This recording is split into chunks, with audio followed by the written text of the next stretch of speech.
Hey everybody, welcome to capitalism.com. I'm Ryan Daniel Moran, and today I'm going to be joined by my friend Justin Donald.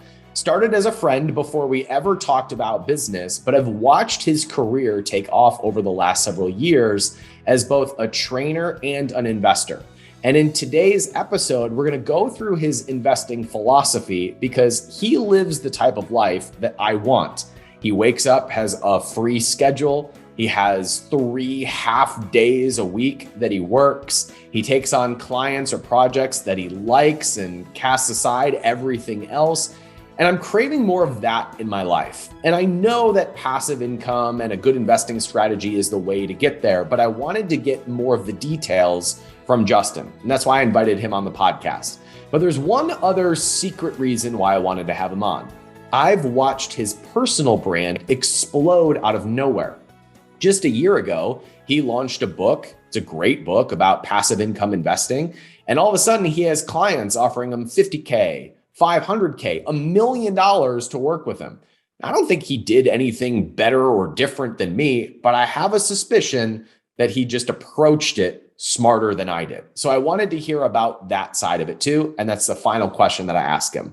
After you listen to this episode, if you want to grab his book, it's called The Lifestyle Investor. You can get it on Amazon. He gives a link where you can get it for free at the end of the interview.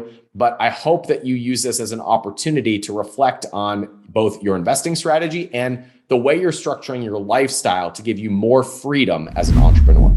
Justin, I thought we'd kick this thing off by telling you that your book, The Lifestyle Investor, hit me at the perfect time. Because this first or second chapter of your book, you're talking about your average day. And you wake up, you go to the gym, spend some time with your daughter and your wife, look at some projects that you like. And I'm craving that right now in my life. We are growing at capitalism.com. I'm looking at new deals for the fund. I am moving quickly. I'm in the hustle, right? Yep. And there's days that I love it. And there's days that I want more days like your average day. So, my first question to you is your average day really as relaxing as you claim it to be? It really depends on the season, quite frankly. I would say that, I bookend my weekends pretty well. So Mondays and Fridays are generally unscheduled so that I can either plan, be creative, spend time with family, friends. Generally, Mondays like a creative, just open day. And then Fridays is a day where, I'll get together with friends. I'll do a date day with my wife. So those days tend to be kind of like part of my weekend. And then I'll often cram my real work projects into Tuesday through Thursday. So on a Tuesday through Thursday right now, I don't like to start work generally before noon. So I'll just kind of go at it pretty hard, like noon to 5 or noon to 4:30, Tuesday, Wednesday, Thursday. And then that way I have my morning to myself. I can, get quality time with, my family, So you're working 3 half days a week, essentially? Yeah, pretty much. Yeah, you're just like my friend Brooke, working 3 half days. And I'm sitting here going, all right, I got something wrong.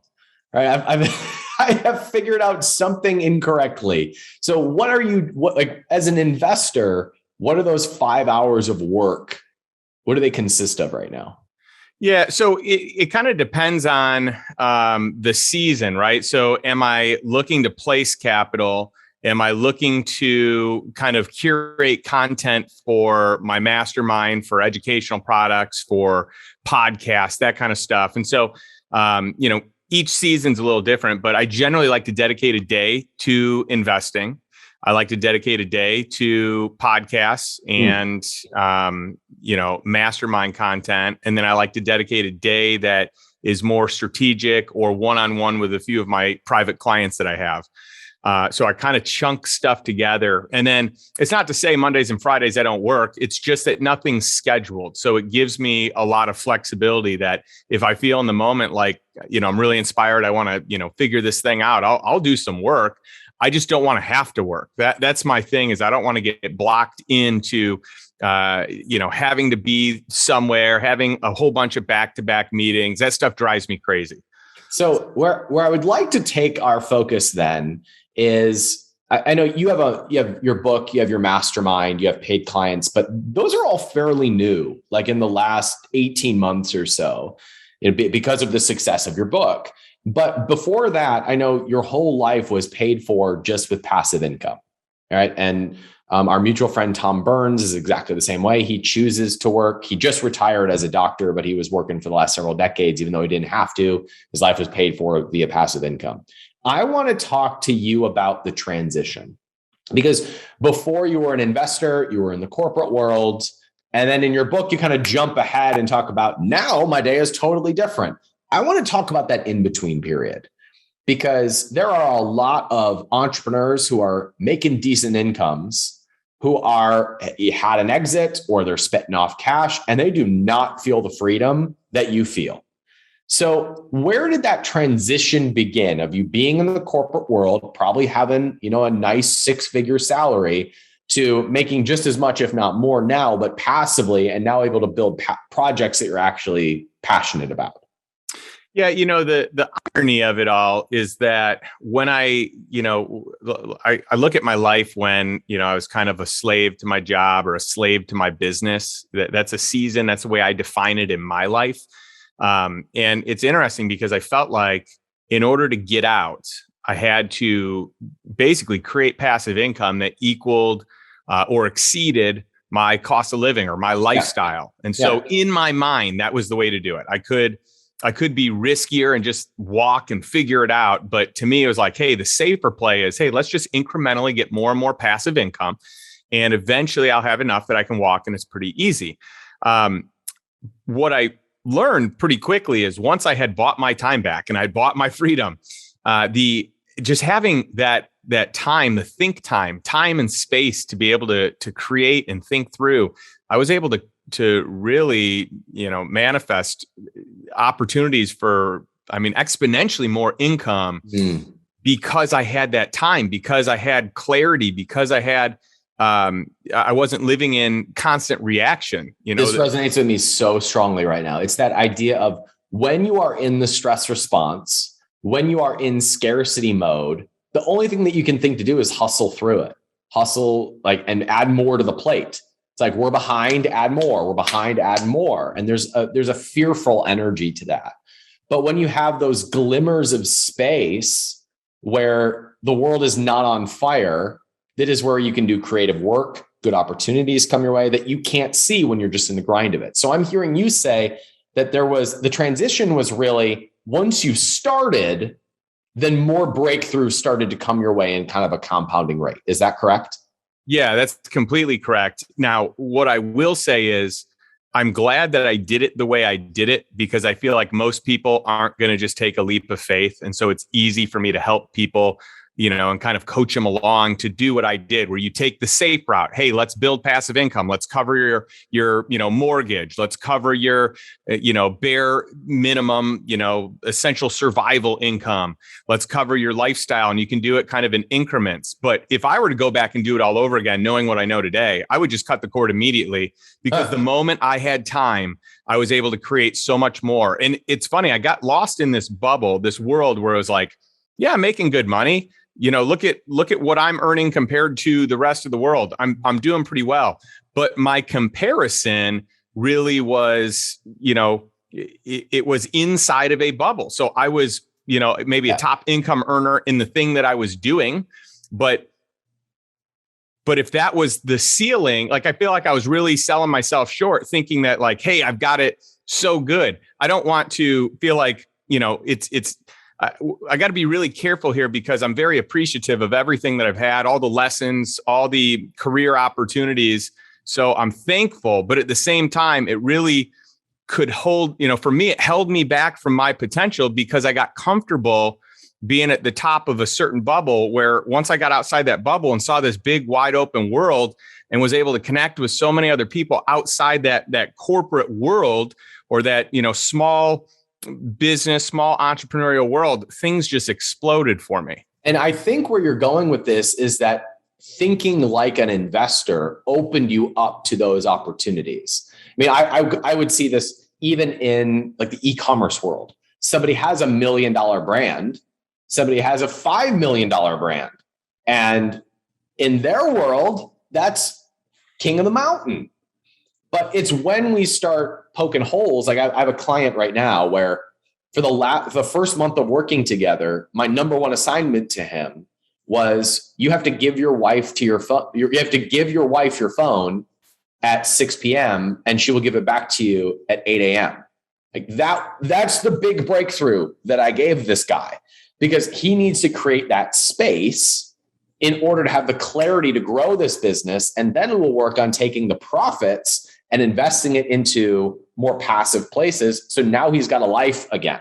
It's the only way that creative pursuits are going to come his way, because right now he's drowning it out. And what I've experienced is when you have that entrepreneur start to look at investments, you start to see just different opportunities than you had blinders on to see before.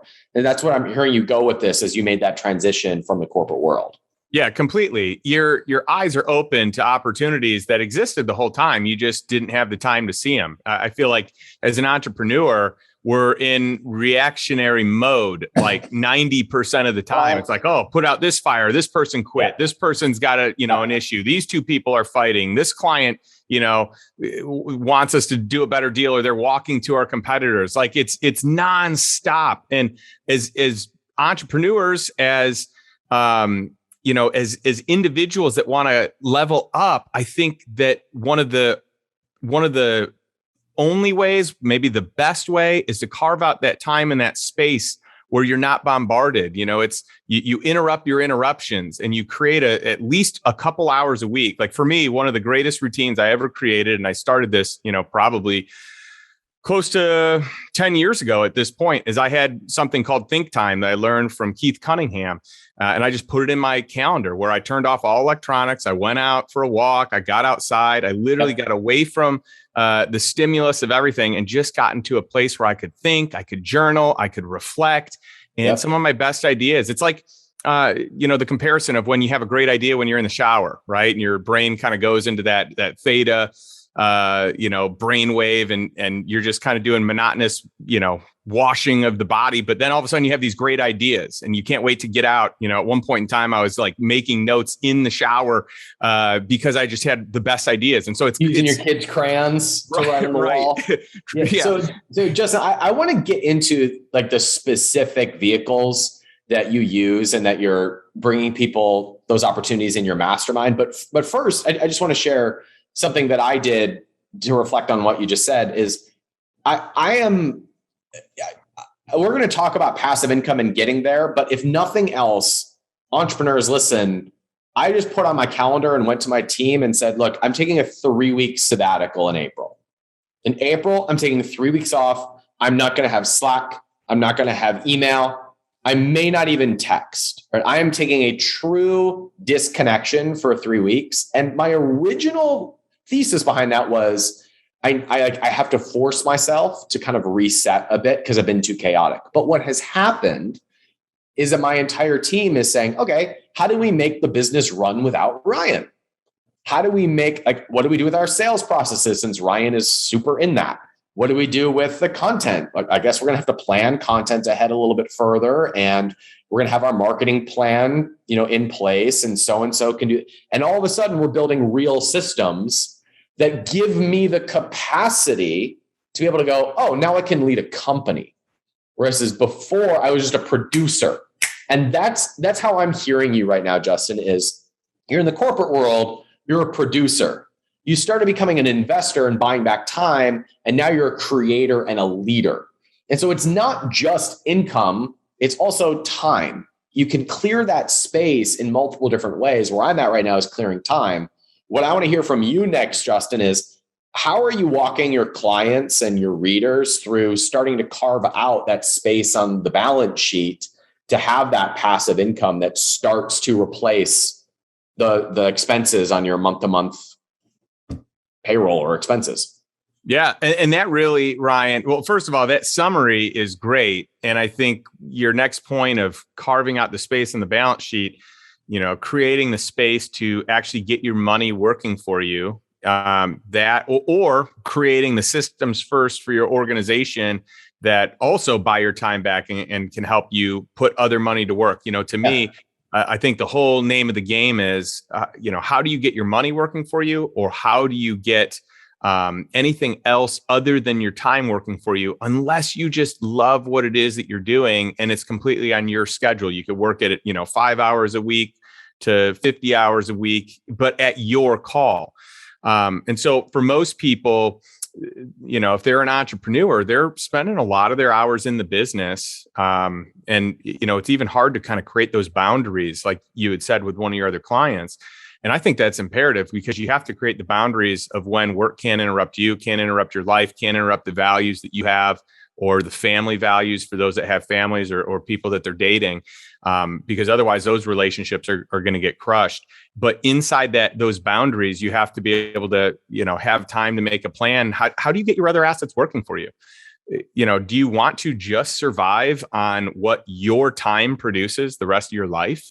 At one point in time, that's what I did, and that's all that I knew. But at a certain point, I just remember working hard, grinding. I mean, I started a company from the ground up, and the hours are just intense. And I'm glad that I did that. I'm glad for that season. I was able to figure out how to scale a company that took off. We got a Series A funding, and the whole 9 yards. It's a very healthy, vibrant business. And I'm glad that I learned work ethic, even in a previous business. But I remember specifically one time being in my office at 10:30 on a Friday night when my friends were out at the bars, and I remember thinking, "Gosh, this is like, I'm okay with this right now, freedom. but this isn't, and I'm going to build it. So I'll do this today only because I know it's not going to be like this in the future, and I can't have it like this when I have a family." Yep. So tell me about the vehicles that you started pursuing to start generating the passive income and freeing up your time again. Yeah. So there are a lot of ways you can do it. I wouldn't say that there's like one size fits all. There's one perfect way to do it. I think a lot of people get lost in the I've got to pick the perfect way to create passive income. That's not it. The idea is put some money to work, and you'll eventually become good at it, because when your money is in a deal, you are going to be so much more committed than just the research on the front end. So for me, it was real estate, because I had read a bunch of real estate books. I had some real estate influences on my life. There were people that were kind of modeling it for me.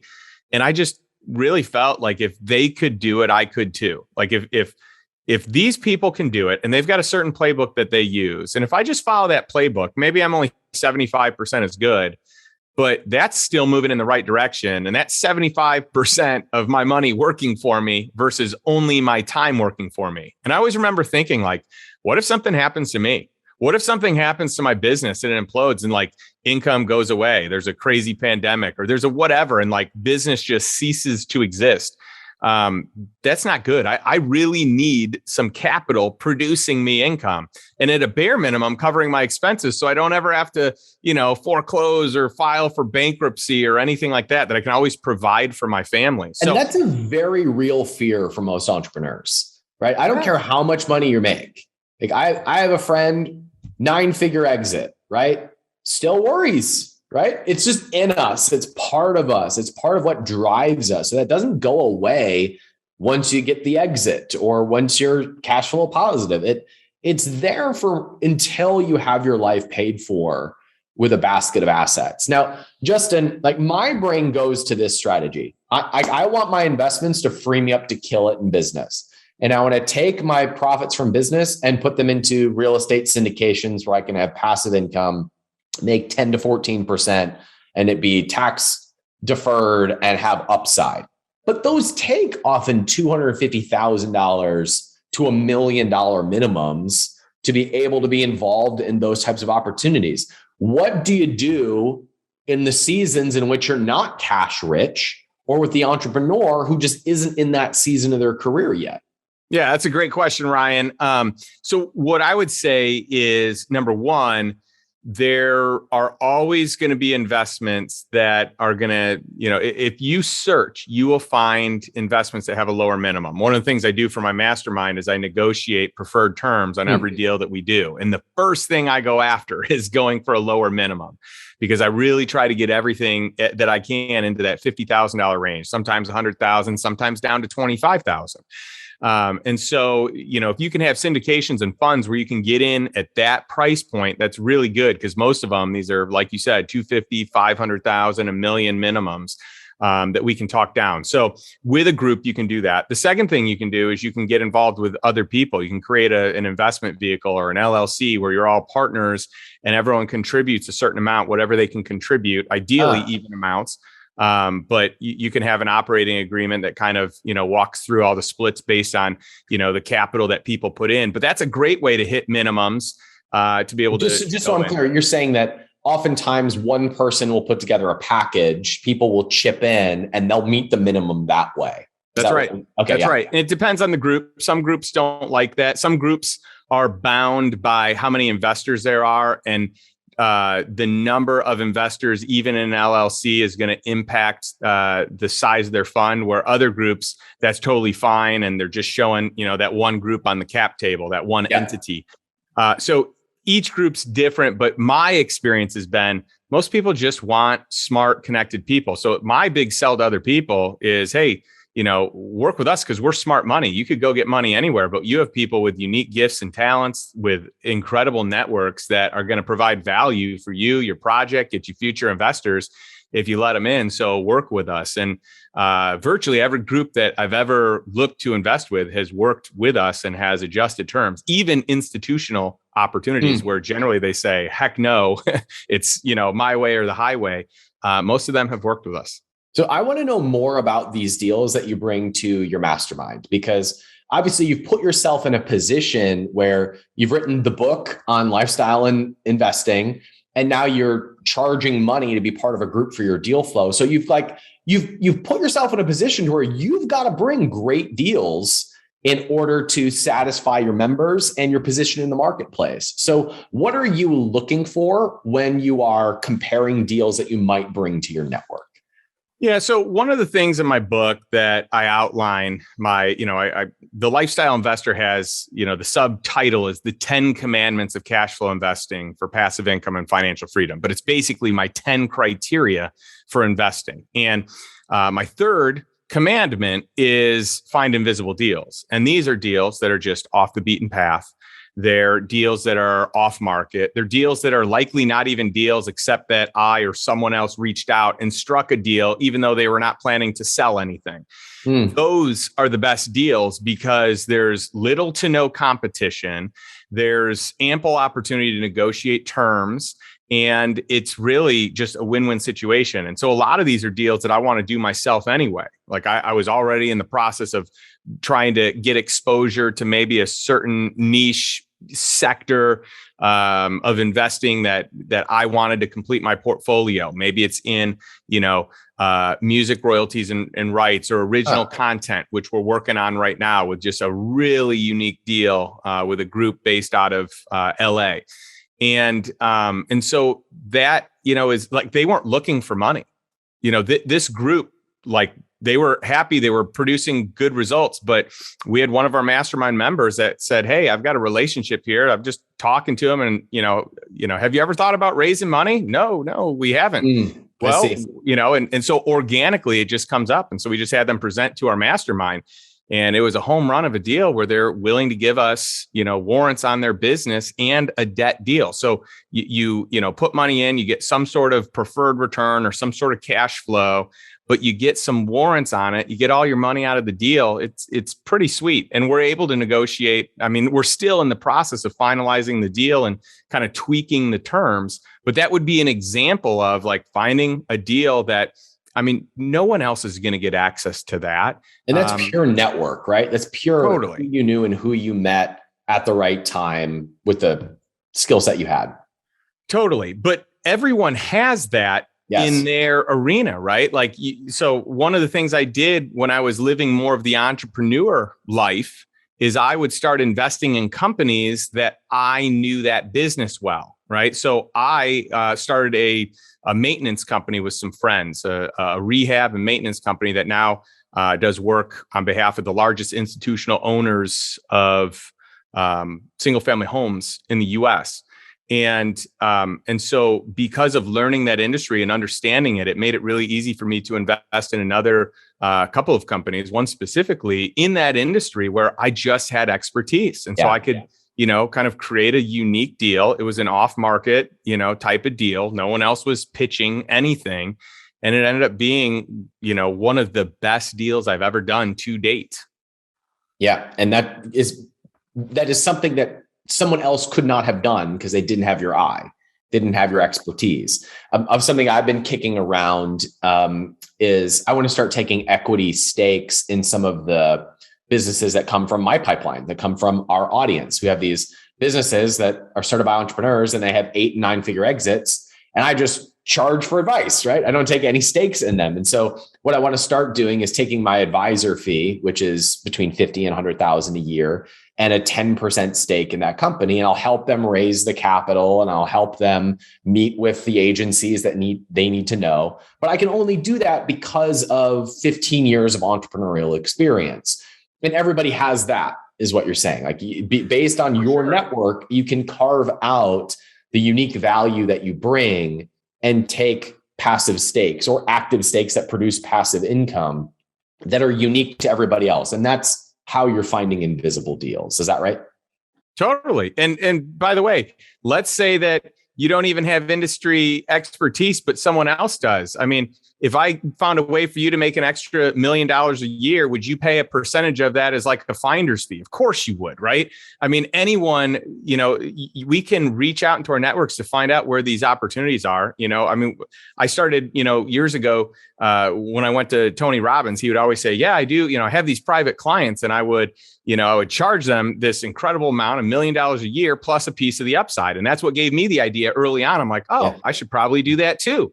And so that has been, a really nice kind of addition, but it's given me a chance to kind of advise over, a bunch of companies in different industries and take my knowledge and expertise, though it may not be specifically relevant to that particular industry, it's still relevant to building a business or still relevant to building out teams or recruiting or whatever it might be. So everyone has this expertise and this unique genius. And if you just market it to the right people, there may be interest. That's one way to find off-market deals. The other way is to just join groups that have that, I think either is great. And I think both are great. I think people should do both. Yes, agreed. Now, Justin, one of your commandments in your book is get your principal back as quickly as possible. This is something that I have been bad at, right? Like I angel invest or I put it into this fund and I hope it goes well. And so I was hoping that you could speak to how you're thinking about getting your principal back when you're looking at a deal. Yeah. So it's interesting because what I find is that most entrepreneurs, and this is a lot of people in general, most high earning individuals, but specifically entrepreneurs, when they go to invest their money, generally they put the vast majority into their business and whatever's left over goes into the stock market. Yep. And then, so they've got their money mainly in their business, a little bit in the stock market, but basically everything out of their business is riding on the ups and downs of the stock market. And then some of them are like, you know what? I want to invest in this company and that company because... Or Bitcoin or Ethereum. Yeah. There's just this idea that like, well, I'm an entrepreneur, therefore I know how to, run a good company. So let me invest in these companies. And I know what I would do in that company. So I'll invest in that because I'm good at what I do. And that's what I would do in that business. That's right. And it's the highest risk investing out there. I mean, your experts in this space will tell you that in order to have an adequate amount of angel investments to get a return, you really have to have about 50. And so most people aren't investing, into 50 different companies. So they're likely going to lose their money. And I remember Naval Ravikant saying, and he's, most people consider him one of the best angel investors. He started Angel List. I remember him saying one time, if you get one angel investment, you're a good angel investor. Wow. And if you get 2 in your lifetime, if you get 2, you're incredible. Wow. And so I heard that and I was like, man, the odds are stacked against us. I do not want to be in that. And then I learned later, you know what? I'm okay being in that if it's a small percentage of my portfolio, because those are the home runs, but only if it's passive income that is actually kicking off those dollars to make those risky investments. So that way I'm not losing my principal that's earning me money. I'm just using the cash flow to create hopefully a home run. Who knows? It may never work out. And I'm okay with that because of the way that I'm coming up with those dollars. And are those often debt deals then that are spitting back some cash flow and then you're riding the upside? Yeah. So some of them are debt deals. I like senior secured debt a lot. If you can if you can invest or lend money to a group that will give you a nice interest rate and they will collateralize an asset. For me, I'd like to see at least a 2-to-1 collateralization, taking some asset that's worth at least twice the amount, ideally even 3, 4, 5 times the amount of what I'm investing or putting to work. So if the deal goes bad, I take that asset. That to me is the ultimate protection. So I love investing in debt in that scenario. There's also, because of, let's say that I invest, $100,000, but I have, $1 million in pledged collateral.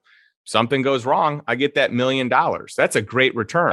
Okay. Right. But look how lopsided that is for the person borrowing the money. They're going to do everything in their power to not default. So it's not that I want that to happen, but I want to do a deal where the deal is so good that I like the returns, but if they default, it's infinitely better. That is the deal structure for me because there's safety there. The last thing I want to do, Ryan, is I want to lose money. It takes too much work to get money back after you've lost it. You and I have both experienced this, right? Yes.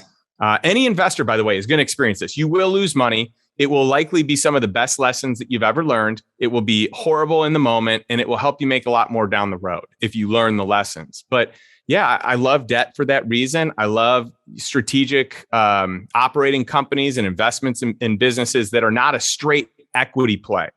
A straight equity play, again, is high risk, long time frame. Most companies don't make it, right? I mean, the vast majority of companies fail. Okay. So let's say you got this small percentage, 5 to 10% that actually make it. And how long does it take them to make it? Well, 15 years. Yep.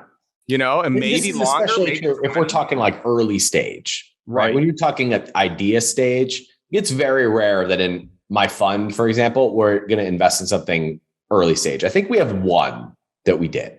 But apart from that, it's businesses that are pacing 7 figures, right? Because now you're established, there's cash flow and where you can tweak things. But that idea of, hitting one home run in your lifetime by just betting on something early stage, I don't like those odds. Yeah. And I do like when there's proof of concept. I like when they're in growth stage. Like that's good to me. But still, there is a timeline of the unknown of how long it takes to do they ever get acquired. So that is always in the back of my mind. So I like kind of negotiating like exit plans on a deal. Like if you haven't sold by this date, we get paid back, or we're able to exit at, a premium at, whatever the valuation is at that time, we can get, a secondary option, something like that. Yeah. Even this morning, I was thinking about 2 deals that I'm in and trying to calculate, okay, when this matures and there's an exit, how much will there be? I have no idea. Like I'm completely guessing based on state of the market, the reports they send me, and conjecture. I have no idea because I didn't negotiate something like that. That's a really good idea of negotiating some sort of liquidity event in the event that they don't have an exit within the time frame that would make the most sense for you. Yeah. And it's easy for them, they may want to buy back their equity, or it's easy for them probably to get, if they're, really growing, to get some sort of a credit line to pay that back. And then it's low interest. That's a trade-off that people would make all day, every day if their business is in good shape. Or just taking a portion of it off the table. You don't have to take it all off the table, but you have optionality. That's what I like to build in, is I like optionality.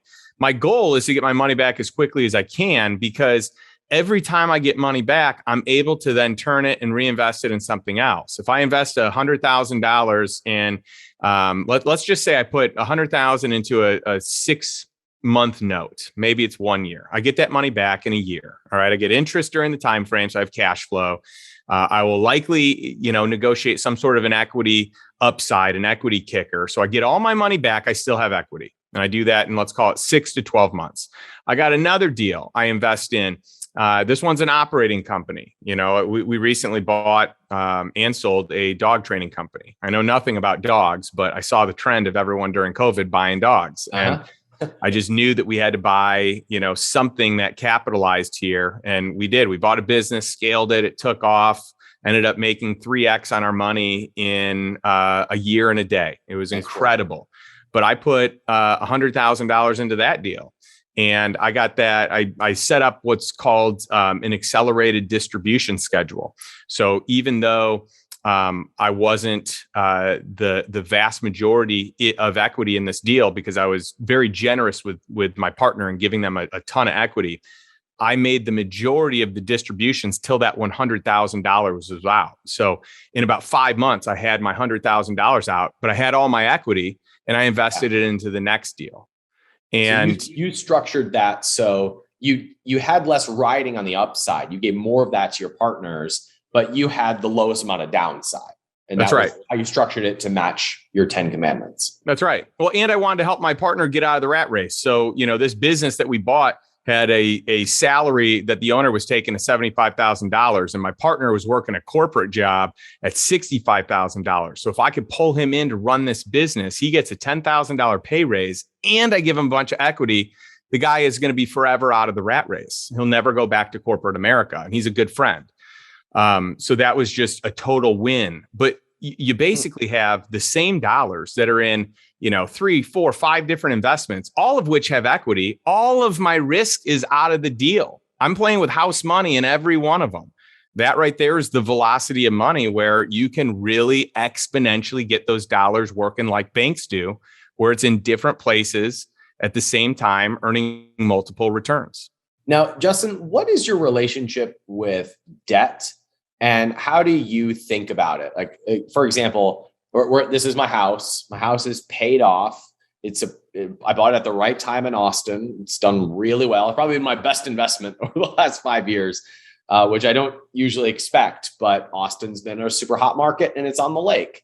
And my advisors would say, you need to borrow against this and put it into real estate syndications. And I'm like, I probably should. Like, that might be optimal, but I kind of like having my house paid off. So how do you think about debt, and where does that fit into your overall strategy? Well, there's a safety and security in owning your own home outright. And I get that. And I think that people, investors, entrepreneurs, whoever you are, you've got to get really clear on the concerns, the safety, the security you have in the way that you're investing. So for me personally, I don't want to own my home outright because this is the cheapest money that we've ever seen in the history of the universe. So I want to have access to those dollars. I want to get it working somewhere else. If I can get a 2.5 or 2.7%, on a 30-year fixed note, that's incredible. It does not take much work for me to beat that and to arbitrage it with the investments that I'm doing. But I also get that there's this peace of mind that you get when it's like, I can never lose my home. If I screw everything up and I lose all my money and everything implodes, I've got my home, and no one can sue me in Texas and take my home because of, homestead and these different laws, which are very nice. So you always own it, but you can own it with debt and still have that same protection. The interesting thing is, and by the way, most states don't have this protection, so people can go after it. And the more equity you own in your home, the more likely the bank is going to go after it. So that's what a lot of people don't know. They're like, hey, let me pay this down really fast. But let's pretend you're the bank, all right? And you have someone default on their mortgage. Are you going after the person that owns only owns 15-20% equity in their home? They keep refining out. So they stay kind of at that, let's just call it 20% equity. Or are you going after the person that has 80% equity in their home? I guarantee you are going after whoever owns the most equity because you make the best return. You're going to take that home and you're going to resell it and you're going to get the biggest profit. So to me, For a lot of people that don't have the protections in place in the state that they're in, it may not make sense to have their home paid off. So again, my mind, and I'm saying this because I know every entrepreneur who's listening to this is thinking the same thing. There's risk to carrying debt, right? And there's risk to deploying capital. And when you're sitting cozy with either cash in the bank or money, equity in your house, or an idle loan sitting at the SBA, that is a nice security blanket, and then you're kind of double risking that by borrowing that money and investing it somewhere, unless you're really confident in your investing thesis. And that's where I think the difference is between you and even me. Is like, I can tell you what stocks I like right now. I love dividend paying stocks, hold them forever. But when it comes to private invisible deals outside of my fund and my expertise of e-commerce, I don't know. I don't know where I would deploy that. So what would you say to someone like that? Well, I think there's a lot of pretty safe places that you can put it where you're in even a senior secured type of credit fund where you're earning, much higher. Let's just say that you're earning 8% or, 10%. Where you're in first position should something go wrong, or you're in an asset class like mobile home parks that are incredibly secure. They're absolutely booming. Affordable housing is always going to be a thing in the United States. It's always going to be something that people are going to need. And so there are certain things that you can invest in where I feel like it is pretty safe, even if we have like just an economic implosion.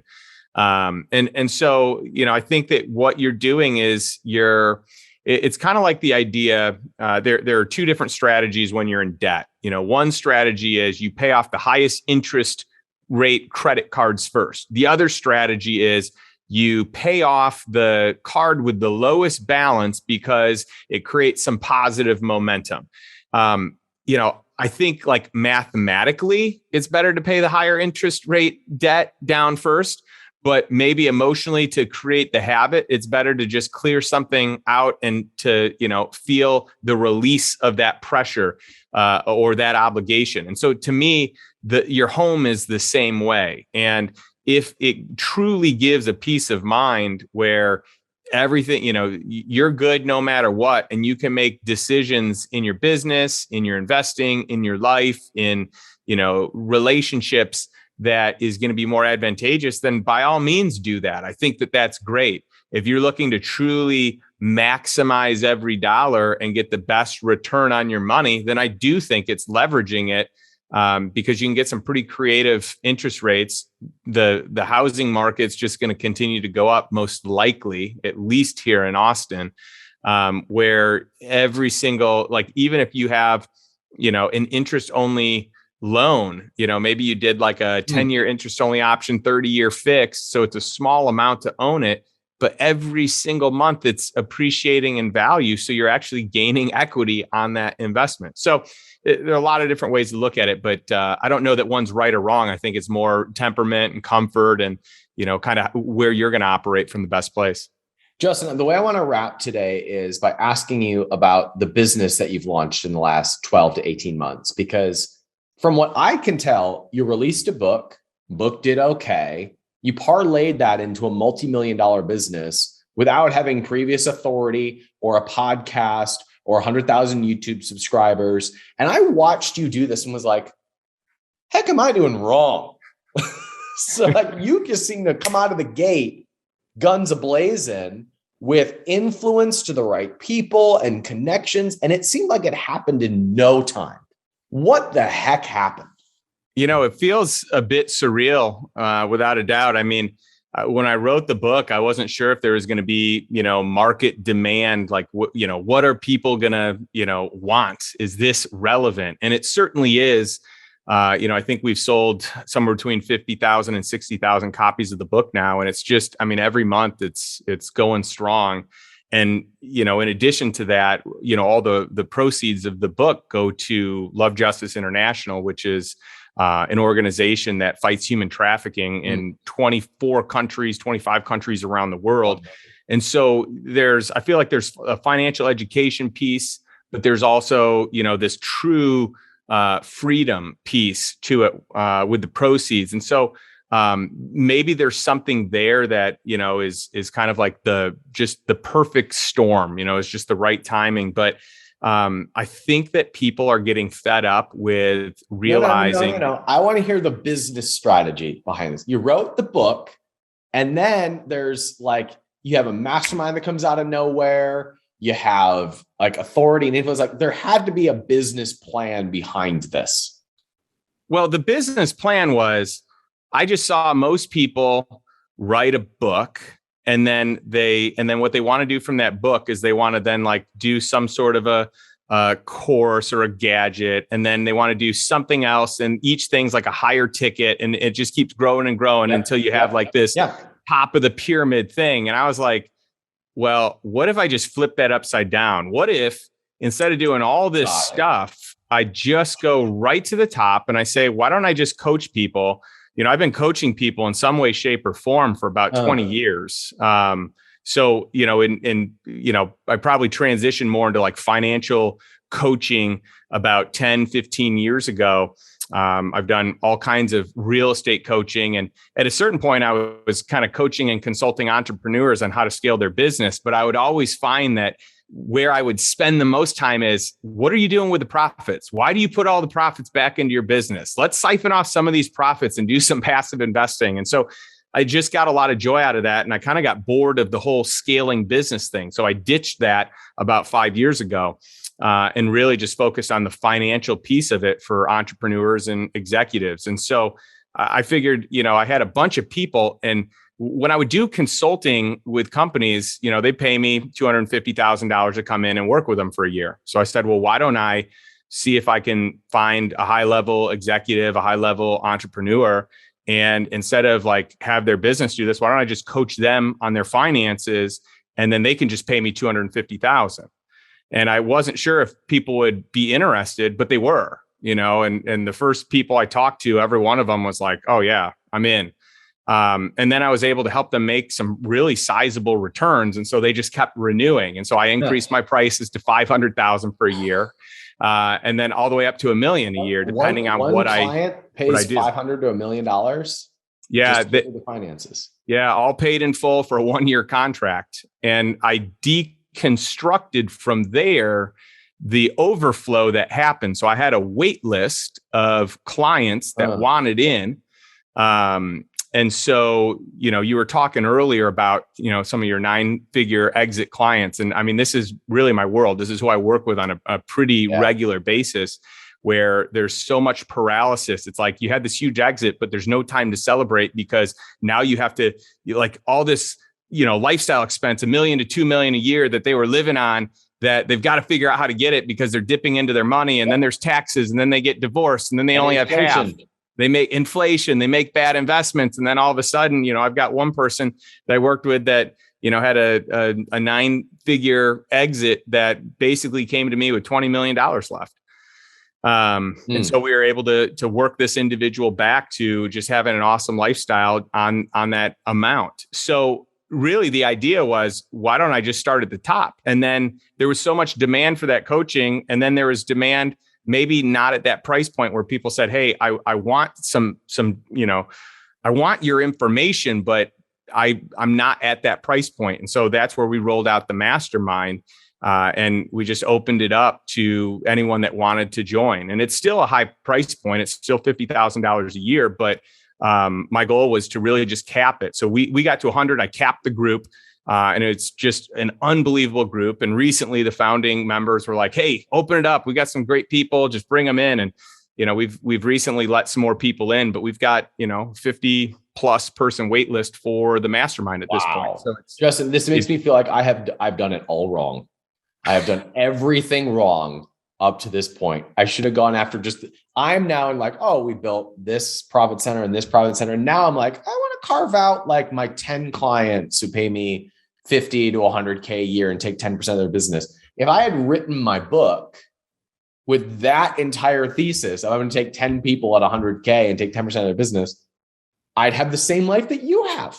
Justin. Well, the goal again, by the way, I think you've done incredibly well, and just, I mean, what a blessing of a life you've lived, and so much more in front of you. But for me, I just didn't want to build another job. And even at times, I can see it creeping in where I could become obsessive. I could like I know at heart, if I didn't have a family, I could still charge 100 miles an hour. But I fight against that because I know that's not best for me. It's not best for my family. And so I figure if I'm working with just a smaller percentage of people, but really right fit people, I mean, it's a pretty hard interview and application process to get in. I mean, we take, I'm still getting anywhere between 500 and 1,000 emails a week on our programs and products, like right now. And it's, we're past a year after the book's launch. So, it's kind of just had a mind of its own, but it's really been a blessing to see just so many like-minded people that want to make a change, that are willing to go all in. And the network, I've spent all my adult life trying to find the smartest, sharpest people. Like, what mastermind do I join to get access to these people? And I've been part of tons of them. I'm still part of Tiger 21, but this group that we've assembled in the Lifestyle Investor Mastermind is by far the most impressive room or group of people I've ever been around. Well, Justin, so nobody can pay you because you're full. So where would be the best place for people to get a taste of your insights on this? Yeah. So if you want to learn more about, the programs that we have, if you go to justindonald.com, I've got a bunch of stuff there. I've got a blog, I've got a podcast, so plenty of free stuff. I've got an online course. I just launched a mobile home park masterclass. I've got a 1-day kind of passive income masterclass. And then the mastermind, there's a big section on that with a pretty in-depth application. I mean, we go through some pretty heavy financials and vetting on it, but for anyone that's interested, they can fill that out and they can check that out. And anyone that's interested in the book can go to, for your audience, they could go to lifestyleinvestorbook.com, and I'll give them a free book. They just pay for shipping. Great to see you, my friend. Thanks for hanging out with us. And real quick, I just want to give a plug to you. I want your audience, your listeners, those who watch you, to know how impressive you are. Not only are you a great interviewer, but I have personally watched your journey. I've personally attended your conferences, your capitalism, just everything. I am very impressed with you, what you've built, the people that you associate with, the content that you create. So just from, friend to friend, I mean, we obviously, go beyond just kind of the business stuff at this point, but I want your audience to know how impressed I am with you and the value that you are bringing them. And so if any of them ever get a chance to attend your stuff, they should. Thanks so much, man. From somebody that started as a friend before we talked about any business, that means a lot to me. Good to see you, my friend. You too.